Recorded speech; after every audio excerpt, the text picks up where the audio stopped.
cariño para aquellas mujeres que a veces son criticadas por la sociedad, pero muy valiente y emprendedora, que hace un papel de padre y madre. Mi nombre es Inés Loja, soy de Suscal, mitad de Sitincay. Papá vino alrededor cuando yo tenía 3 a 4 años y mi mamá vino cuando yo ya estaba en jardín, como a la mitad de jardín, como 5 años o un poquito más. Vino mi mamá, lamentablemente me quedé en el jardín. No sabía que ella venía, ella tampoco sabía que venía porque era de un momento al otro que mi papá de acá llamó. Ella, sin saber con quién dejar, a mí me dejó en el jardín y a mi hermano le dejó con mis tías. Yo cuando llegué de jardín yo no encontraba a nadie, que a esas de las 6, 7 de la noche estaba yo llorando en el patio de mi casa porque no encontraba no a mi mamá ni a mi hermano. Lo único que recuerdo es que ya me quedé a vivir con mi tía, la hermana de mi mamá.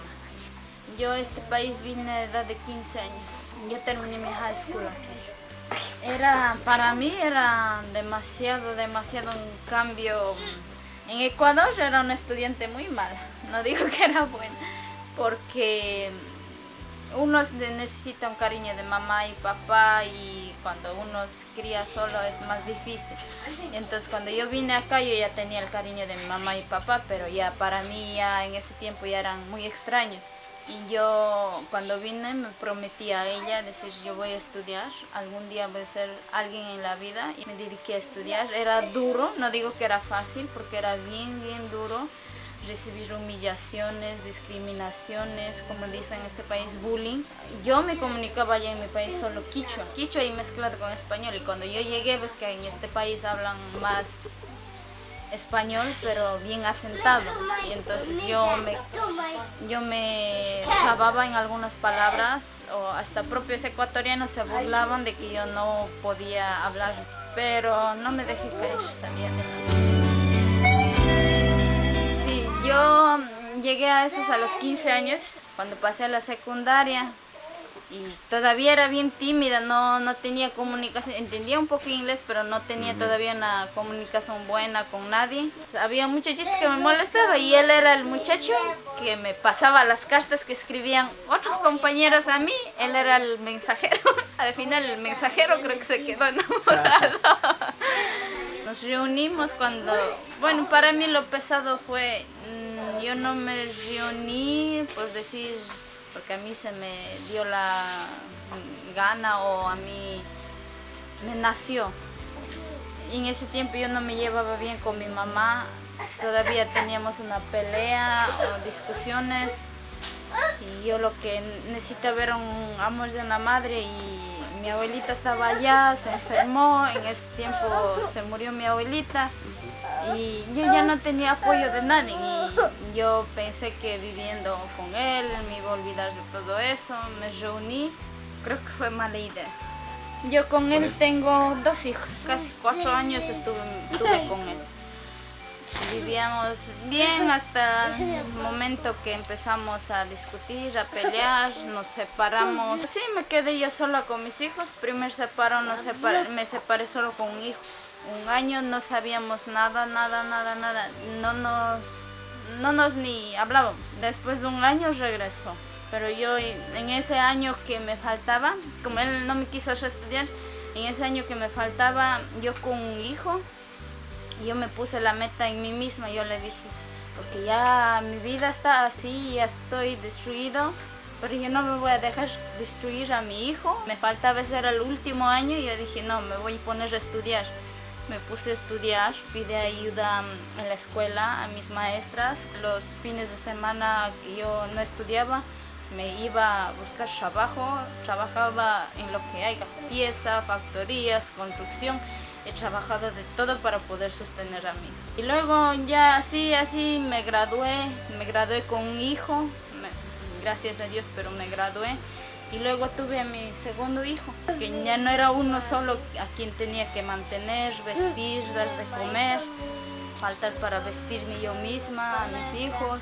Y bueno, ya en ese tiempo entonces él ya se había como animado a hablarse conmigo, a participar un poco en la manutención de los niños.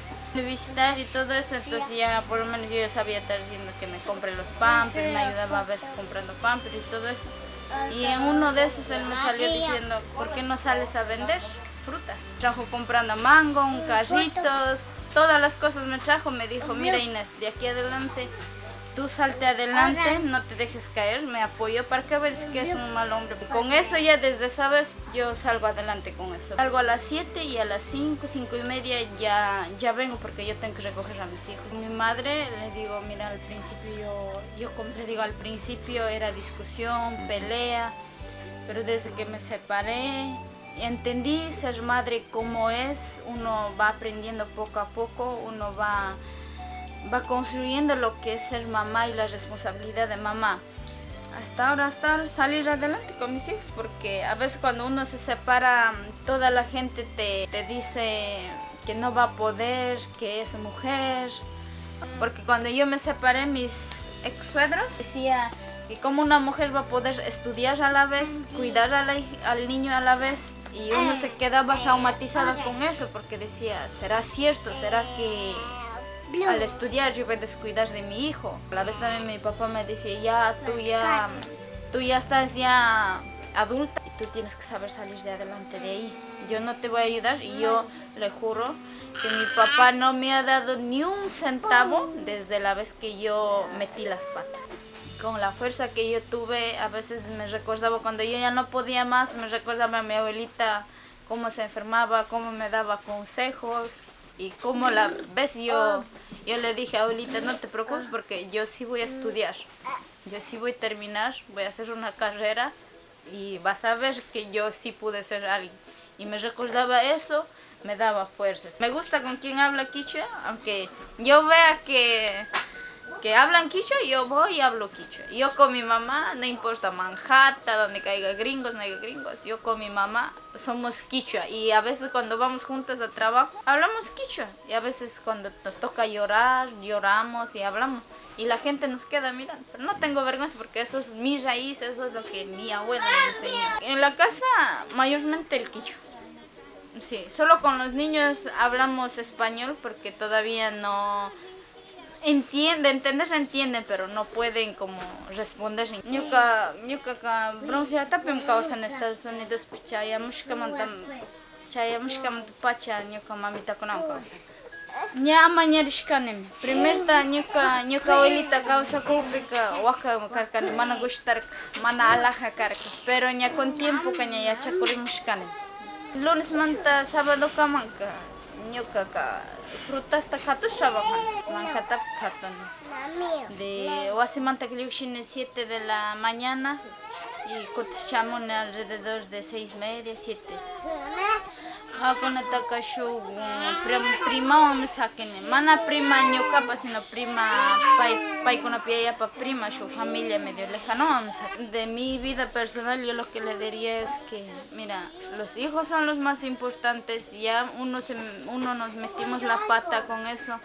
Y entonces preferiría salir adelante, no tener esperanza de que el papá del hijo le va a mantener, no tener la esperanza de que algún día alguien va a mantener, porque nadie nos va a echar la mano. En vez de echar la mano, nos empujan para que nosotros caigamos más. Y entonces yo le diría que pónganse a trabajar, cuiden a sus hijos, no le maltraten, porque hay muchas mujeres que porque ya el hombre lo dejó, lo maltrata, deja a los niños, salen para parandas, van a la fiesta. Yo sinceramente dijera que eso no es la vida. Claro, es fácil salir, gozar, encontrar novios, puede ser, como dice mi abuelita, perro y gato cuando tú ya te arruinaste, perro y gato no falta, solo por maldades. Vean por sus hijos, luchen, salgan adelante, que no dejen caer lo que diga la gente. Porque hay algunas personas que sí son buenos, que dan consejos buenos, a veces más que la familia te apoya y todo. Y eso está bueno de escucharlo, pero a veces vienen consejos malos también. Porque hay algunos que dicen, ay no, dice tú eres tonta, loca, dice, porque ¿para qué sufres tanto así? Búscate a alguien que mantenga, pero no. Por más que tengas esposo, yo creo que no es necesario esperar que el esposo mantenga, porque por uno también se sale adelante.